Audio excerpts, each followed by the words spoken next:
They gave humanity a choice: surrender or be erased. The entire galaxy watched, waiting for humans to beg. Instead, they laughed. And then they said two words: total war. What followed looked like madness.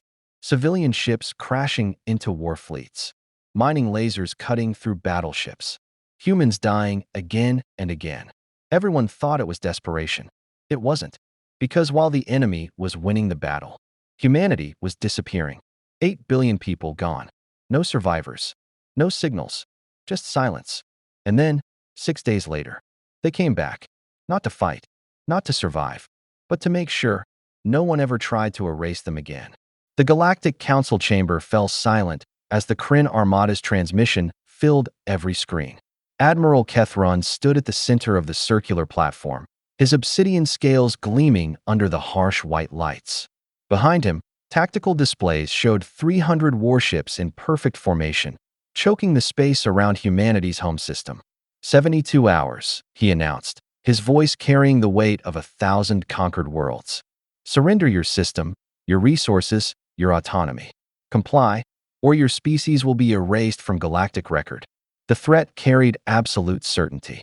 Every delegate in the chamber had seen the Crin's work. The Varan colonies, reduced to lifeless rocks. The Solth Federation, absorbed without a shot fired. Resistance meant extinction. Ambassador Chun of Earth rose from her seat. The entire chamber leaned forward. Here it comes, they thought. The pleading. The bargaining. The collapse. Chin's lips curved into a smile. Then she laughed. It started as a single clear note, echoing off the vaulted ceiling. Within 3 seconds, every human delegate joined her. The sound grew, not mocking, not nervous. United, defiant, completely insane. The laughter died as suddenly as it began. Chin locked eyes with the Admiral. Total war. 2 words, delivered with the calm certainty of someone reading tomorrow's weather. Admiral Kethron felt something he hadn't experienced in decades. A flicker of doubt. He crushed it immediately and closed the channel. The Mars defense perimeter. 6 hours later, Admiral Kethron watched his fleet advance in textbook formation. 300 ships moving like a single organism. Humanity's outer sensors had gone dark without a fight. Their satellite network collapsed without firing a shot. This would be over in an hour. Then the mining hauler appeared on scanners. The Tsiolkovsky, a civilian vessel, its identification beacon still broadcasting. Crude armor plates were welded across its hull like patchwork. It was accelerating, directly at the fleet. Warning shots, Kethron ordered. The plasma barrage should have vaporized it. Instead, the hauler's industrial cutting laser, designed to slice asteroids for ore, carved a burning line across the destroyer wrath of Dominion's forward shields. The shields failed. The laser continued through the hull plating. Sir, multiple civilian vessels inbound. They're not retreating. They're attacking, Kethron finished. Cargo ships with improvised weapon mounts rammed cruisers at full burn. Shuttlecraft packed with mining explosives flew straight into engine clusters and detonated. A scientific research station, abandoned minutes before, self-destructed as Crin boarding teams reached the reactor core. 2 assault carriers vanished in the blast. The communication channels were chaos. Captain Rodriguez, Perseverance, weapons free, all systems. Mining platform Copernicus, to any Crin listening. We're taking one of you with us. Every transmission ended the same way, with fire. The command center of the Crin flagship smelled like ozone and fear. Damage reports scrolled across every screen in crimson text. Kethron stood motionless at the tactical display, watching numbers that shouldn't exist. 19 capital ships, completely destroyed. 43 more crippled so badly they'd need months in dock. Against what his intelligence had classified as a pre-spaceflight civilization barely 2 generations off their own planet. Sir, his second-in-command approached, mandibles clicking in barely suppressed anxiety. The humans are using mass suicide tactics. No retreat protocols. No surrender frequencies. They're just dying, Kethron said quietly. I can see that. On screen, a converted colony transport, the New Horizon, burned from stem to stern. Plasma fire had gutted its engines. Its life support was failing. It should have been dead in space. Instead, it changed course, directly toward the planetary infrastructure humanity had been building. The Crin weapons officer destroyed it 3 seconds too late. The New Horizon slammed into Earth's incomplete orbital ring at full velocity. The ring, meant to be a trade hub, instead became the largest fragmentation bomb in the system. Debris spread in a perfect expanding sphere. 3 Crin cruisers caught in the blast simply ceased to exist. Kethron's tactical officer looked up from his console, scales pale. "Admiral, we've analyzed their deployment patterns. Something's wrong with the numbers. Later, prepare final bombardment." "Sir, execute." The fleet opened fire on Earth itself. 40 minutes later, Earth was silent. Admiral Kethron stood alone on the observation deck, his reflection ghostly in the reinforced glass. Below him, humanity's homeworld burned. Continents were obscured by firestorms. Oceans boiled at impact sites. The atmosphere glowed sickly orange. Total victory. He'd conquered the human homeworld in less than a day. So why did it feel like a defeat? The door opened. His intelligence officer entered, carrying a data tablet that he held like it might explode. "Report," Kethron said. "Sir, we've swept every communication frequency. No distress signals. No refugee fleet transmissions. No calls for help from outlying colonies." The officer's voice was carefully neutral. "Humanity has gone completely silent. They're hiding, waiting for us to leave. Perhaps. But Admiral, we've compared Earth's industrial output to their actual defensive deployment." The officer activated a holographic projection. Numbers appeared, glowing red. Their manufacturing capacity could have produced 200 orbital platforms. We encountered 47. Their shipyards could have built defensive satellites for 3 complete orbital shells. We found barely 1. Kethron turned from the window. "Your point. Where are the rest of their ships, sir? Where are their resources?" The officer met his eyes. "It's as if they built half an arsenal and then just stopped." The admiral looked back at Earth. "Burning. Conquered. Dead. They weren't trying to win," he said slowly. The intelligence officer nodded. "That 6-hour battle. The suicide attacks. It wasn't a defense." He paused. It was a delay. In the silence, Kethron remembered the laughter. That unified, insane laughter from the council chamber. It hadn't been bravado. It had been a promise.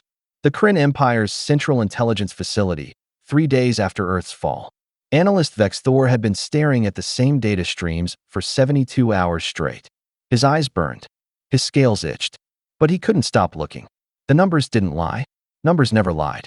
He pulled up Earth's final industrial reports, captured from their planetary networks before the bombardment. Manufacturing indices, resource allocation, population distribution. Then he overlaid the battle data. The discrepancy made his blood run cold. Earth's registered population, 8 billion. Casualties during the invasion, 200 million. Expected survivors sheltering in hardened facilities, 5 billion minimum. Actual life signs detected after bombardment, 0. Not 5 billion in bunkers. Not scattered survivors. 0. Vexthor's hands shook as he flagged the report with maximum priority. He attached a single line of analysis. They evacuated. Everything. He sent it directly to Admiral Kethron's personal channel. Then he sat back and waited for the galaxy to understand what humanity had done. Admiral Kethron read the report 3 times. Then he read it again. His second-in-command stood at attention, waiting. Finally, Kethron spoke. "Where did they go?" "Unknown, sir. We've detected no hyperspace signatures. No conventional drives. No wormhole activity within detection range. 8 billion people don't just vanish." "No, sir. They don't." The second-in-command pulled up a new display. "But we've reviewed the 6-hour battle. Every human action. We found a pattern." The hologram showed the battle in accelerated playback. Each human suicide attack, each ramming maneuver, each self-destruct was marked in red. "Watch the timing," the officer said. Every human sacrifice happened in precise intervals. Not random desperation. Calculated delays. Each one forced the Crin fleet to reposition, to respond, to waste time. "They were buying minutes," Kethron said. "Hours, sir. 6 of them." And during those 6 hours, the display shifted to show Earth's dark side, hidden from the fleet's direct observation. Massive thermal signatures, consistent with emergency launches. Hundreds of them. Kethron leaned forward. "Refugee ships." "We don't think so, Admiral." The officer's voice was tight. "The launch trajectories weren't random. They were coordinated. Military precision. And sir, he hesitated. They all went the same direction. A single vector appeared on the display. A line pointing away from Earth, away from the battle, straight into deep space. Toward the heart of the Crin Empire. The Galactic Council reconvened in emergency session. News of Earth's fate had spread through official channels, but rumors moved faster. Every species with a stake in galactic politics wanted to understand what had just happened. Ambassador Chin's seat remained empty. No human had responded to communication attempts since Earth fell. The Crin Empire's diplomatic representative stood before the council. Earth has been pacified. The threat has been neutralized. The Empire's position is secure. Murmurs rippled through the chamber. The Varan delegate, whose own people had fallen to Crin expansion, spoke up. Pacified. We've seen the casualty reports. You lost 62 capital ships conquering a single planet. Acceptable losses for what? The Varan's voice rose. A ball of ash. Earth had no strategic resources. No military installations.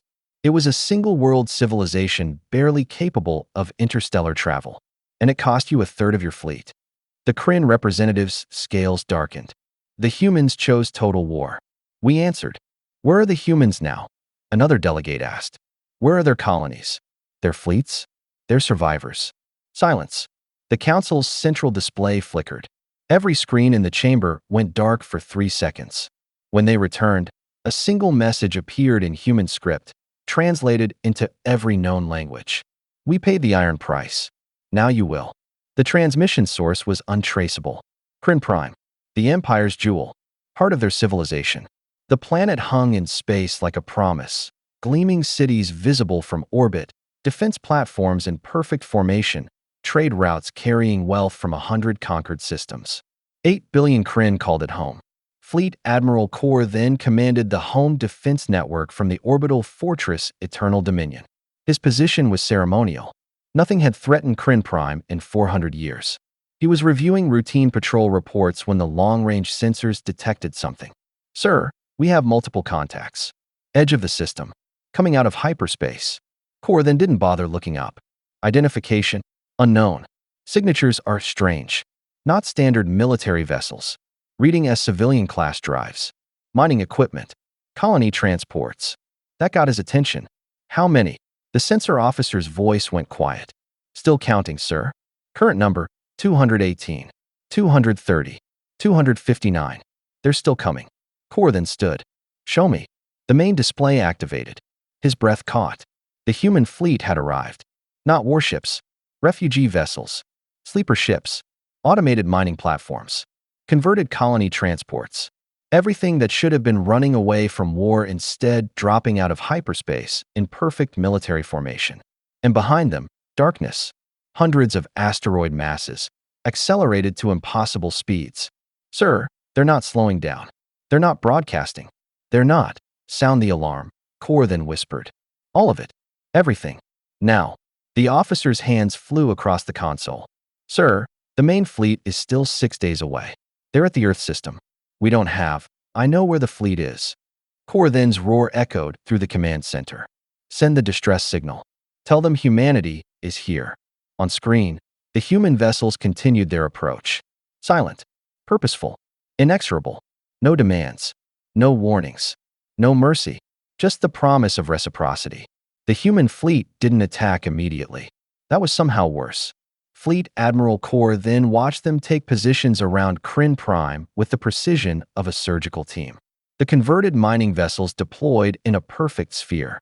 Colony transports positioned themselves at exact intervals.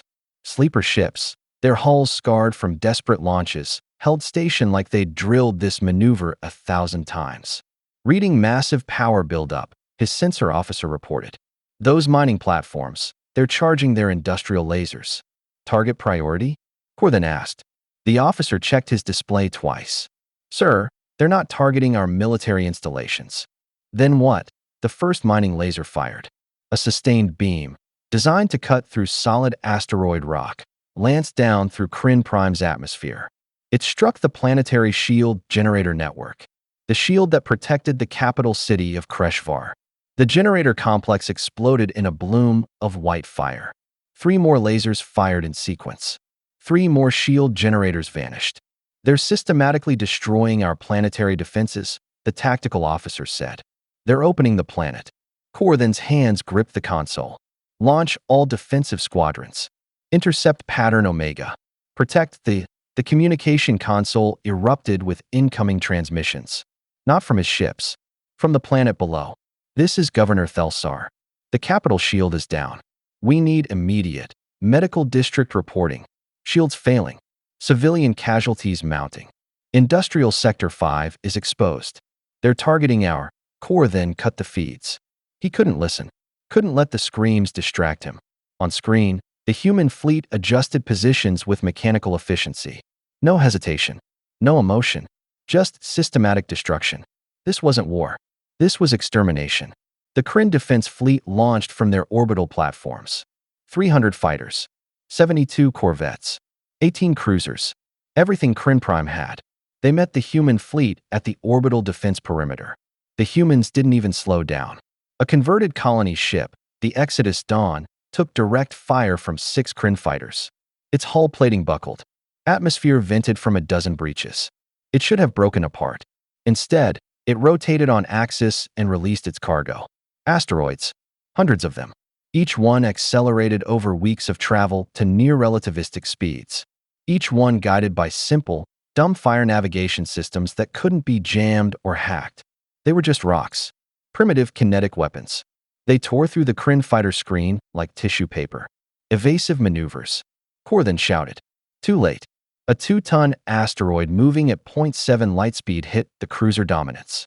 The impact converted mass to energy. The cruiser didn't explode. It simply stopped existing, replaced by an expanding sphere of plasma.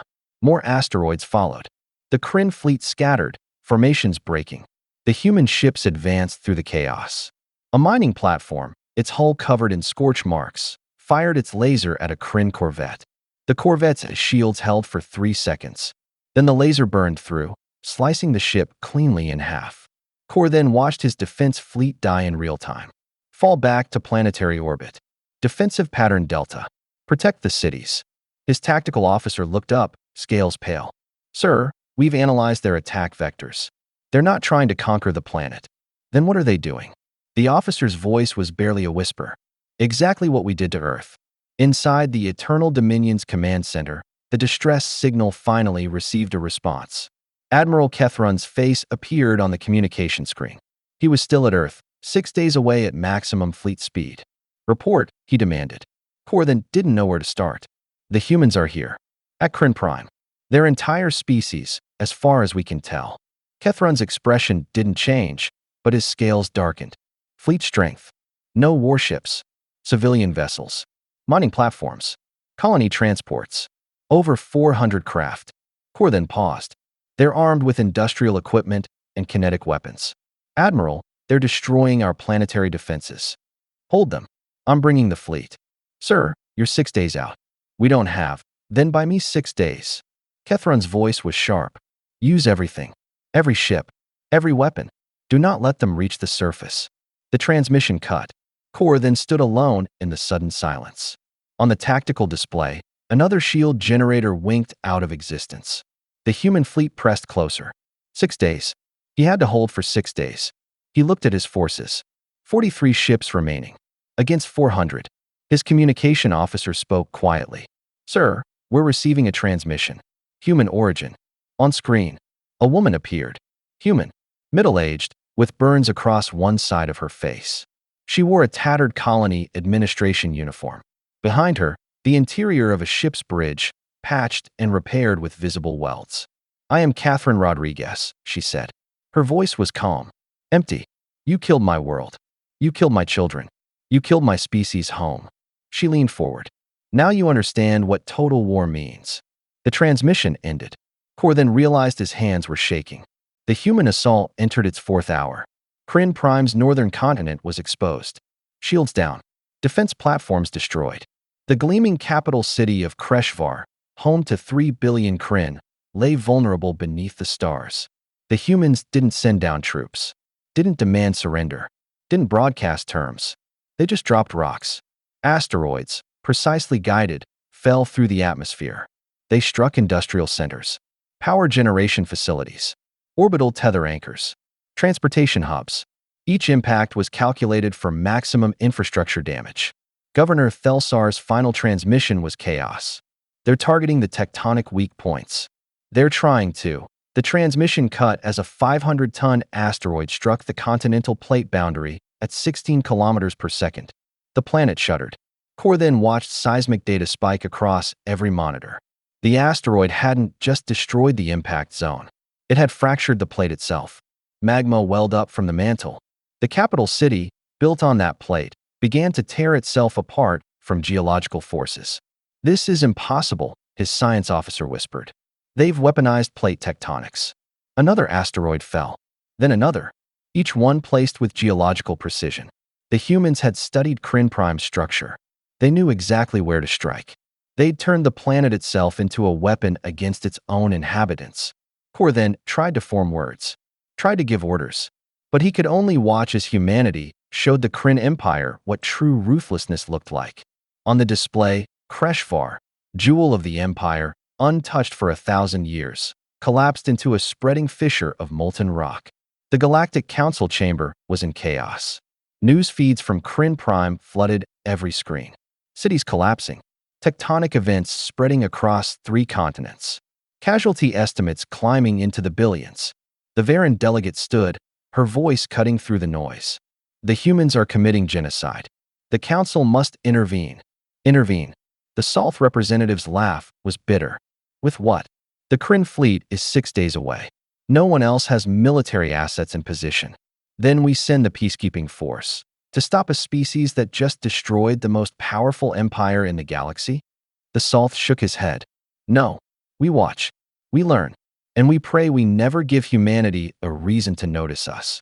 The Crin diplomatic representative, who had stood so confidently days before, sat in silence. His scales had gone ash-gray. The central display flickered again. Another message. "Human origin. We asked for nothing. We threatened no one. You came to our home. You gave us a choice, surrender or die. We chose a third option. We chose to teach you what happens when you awaken something that should have stayed sleeping. This is not conquest. This is reciprocity." The message ended with coordinates. Crin Prime's location. An invitation. For anyone who wanted to watch an empire die. Day 5 of the siege. Fleet Admiral Core Then's command center was down to emergency power. Half his staff was dead. The Eternal Dominion had taken 17 direct hits and was venting atmosphere from 4 sections. Below him, Crin Prime was unrecognizable. 2 continents were completely dark. The capital region was a spreading zone of tectonic chaos. Magma flowed where cities had stood for centuries. The Northern Ocean was boiling from impact-generated heat. Atmospheric sensors detected ash clouds spreading across the entire planet. His fleet was gone. 300 ships reduced to 14 battered survivors. And the humans kept coming. They didn't stop, didn't rest, didn't negotiate. Ship after ship dropped its payload of asteroids and then moved to the next target. When their weapons were exhausted, they rammed the remaining defense platforms. A converted cargo hauler, its hull blackened and torn, crashed into the last functional shield generator with enough force to create a secondary impact crater visible from orbit. Core Then's communication officer spoke, voice raw from screaming orders. "Sir, transmission from Admiral Kethron. He's 12 hours out." 12 hours. The main fleet was almost here. "Tell him." Core Then stopped. What could he say? That there was nothing left to save? Tell him to stand by for tactical assessment. On screen, another human ship released its payload. More rocks. More death. Core Then understood now. This wasn't about conquest. Humanity didn't want Crin Prime. They wanted to erase it. The same way Earth had been erased. Equal measure. Perfect reciprocity. Admiral Kethron's fleet dropped out of hyperspace at the edge of Crin Prime's system. 300 warships. The full might of the Empire's military force. He expected to find a battle in progress. Instead, he found a graveyard. The human fleet was still there, but they'd stopped attacking. They held position in a loose formation around the planet, their weapons dark. Waiting. Status of planetary defenses? Kethron demanded. His sensor officer's voice was hollow. Gone, sir. All of them. Shield generators destroyed. Orbital platforms neutralized. Fleet assets.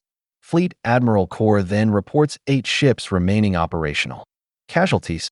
Planetary population. Sir, the estimates are still coming in. Current count is 4 billion dead or missing. The capital region is uninhabitable. Tectonic activity is ongoing. The planet won't stabilize for months. 4 billion. Half the population. Kethron stared at the tactical display. His fleet outnumbered the human vessels. His weapons were military-grade. He could destroy them in an hour. But what would that accomplish? The damage was done.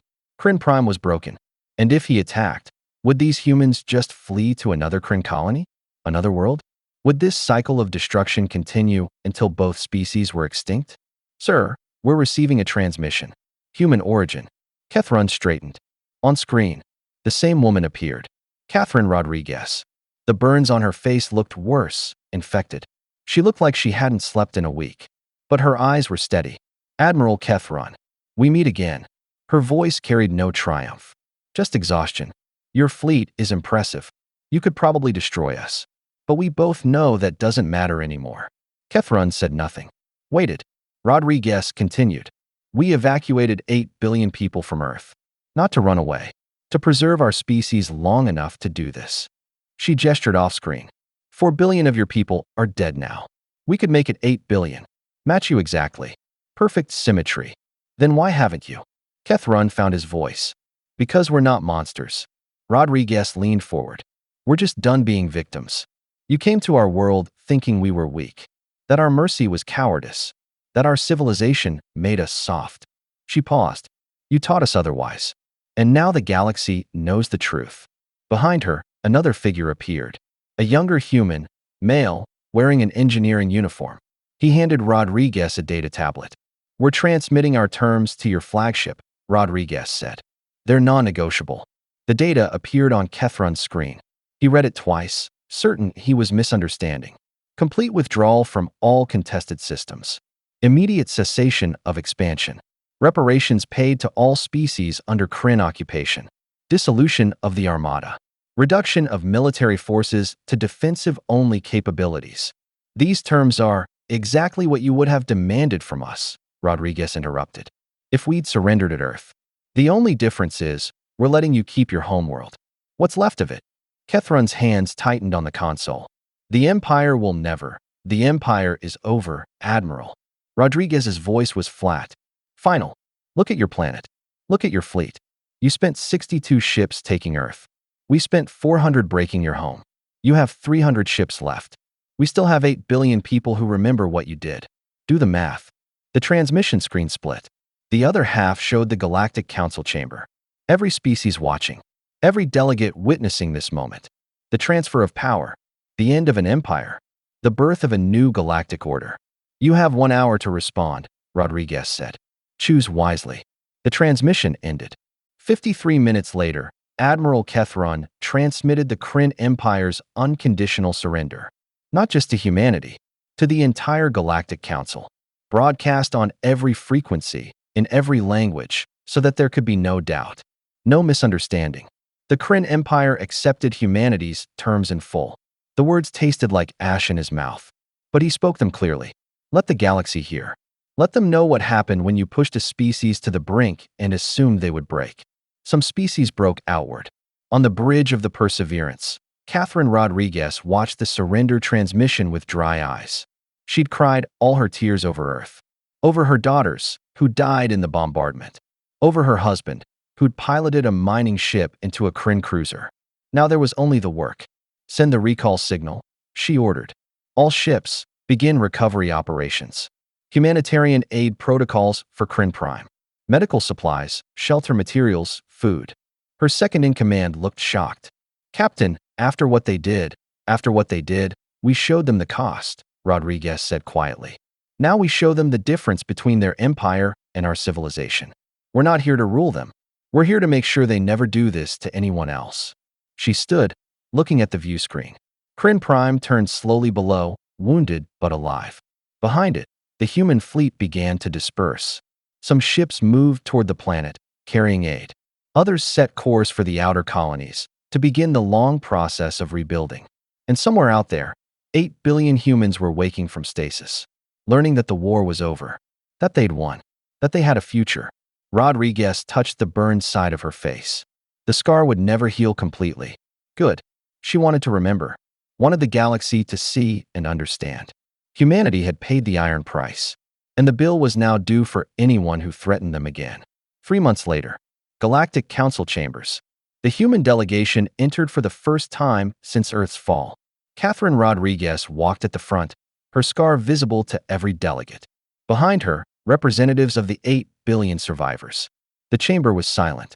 Every species watched, waiting to see what humanity would become. Would they take the Crin's place? Become the new empire? Use their demonstrated ruthlessness to carve out territory? Ambassador Chun, recovered from a medical facility on one of the outer colonies, stepped to the podium. The same place where she'd laughed at the Crin Ultimatum months before. Humanity wishes to make a statement, she began. Her voice was steady, calm, the same tone that had declared total war. We did not want this conflict. We did not seek to prove our strength. We asked only to be left alone. She paused, looking directly at the Crin delegation. They sat in reduced numbers now, their empire fractured and rebuilding. What happened to Earth broke us, Chen continued. What we did to Crin Prime broke our hearts. We are not proud of what we became, but we will never apologize for surviving. She activated a holographic display.